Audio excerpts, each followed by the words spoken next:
I was introduced to monocoupes early on by going to antique fly-ins, and it was about 1983 or 84 that a black and orange clip-wing monocoupe showed up at Blakesburg, Iowa, flown by Bud Dake. Being a young kid at the time, what really caught my eye was the size of the vertical fin.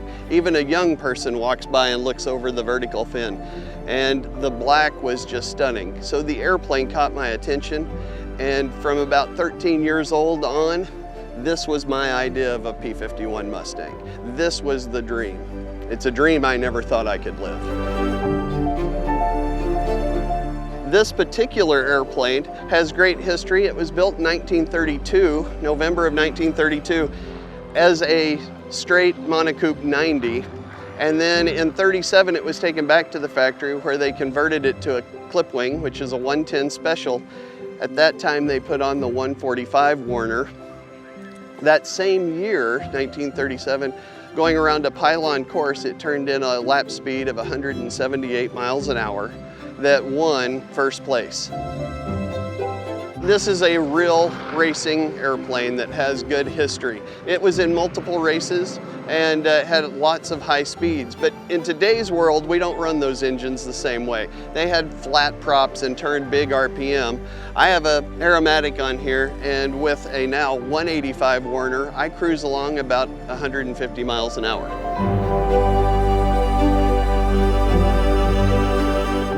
If you know the antique airplane world, this airplane is full of big names. The fuselage, landing gear, and tail feathers are from Jim Youngkin. And then the wing was built by Harmon Dickerson. And the engine has 400 hours on it, and it was built by Forrest Lovely. The beautiful condition it is and the week's worth of masking on the cowling all has to be mentioned as Larry Linrud out of Minot, North Dakota. Interesting facts about its handling. It does really well in a strong crosswind.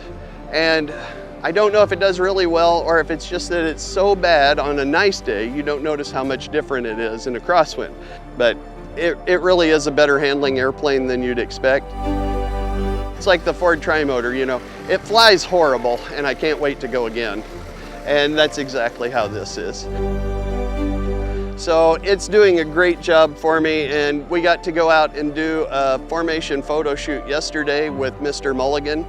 And the significance there, as I understand it, is all Howard racers were low wings until Benny Howard saw the clip wing monocoupe, and that's where Mr. Mulligan came from. So it was a real treat, and flying with Doug Rosendahl is always fun.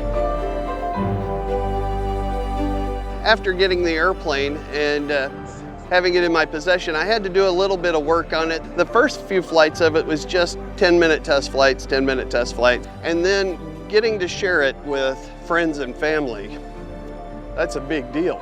So actually the first ride in the airplane went to my son. Everybody that gets a ride in it gets an aileron roll at the very least. The overwhelming response is no different in flight as it is when you watch people walk by and see the yellow. This thing is truly electric in the sun, and that's exactly how it is when you fly it. Everything about it just grabs your attention. For something so small, it really does have a huge following.